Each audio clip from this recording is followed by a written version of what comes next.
मेट्रोचं station तुंबतंय, monorail लटकते, खड्डे पडतायत, ट्रॅफिक वाढतोय आणि हे आपले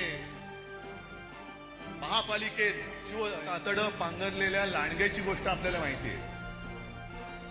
पण बाळासाहेबांची भगवी शाल पांघरणाऱ्या गाढवाचं चित्र मी आज पहिल्यांदा पाहिलं.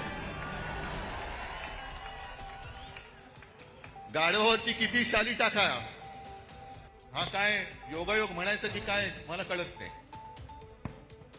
पण जशी येऊ द्यात, कारण शिवसेना प्रमुखांनी सांगितलेले आहे या देशामध्ये धर्म कोणाचाही कोणताही असू शकतो. आम्ही हिंदू आहोत, कोणी मुसलमान आहेत. आणि मी तुम्हाला सगळ्यांना आवाहन करतो, त्या अदानीच्या चरणावरती मुंबई तुम्ही समर्पयामी करून देऊन टाकाल, जानवं घालाल, शेंडी ठेवाल आणि अदानी नाम समर्पयामी.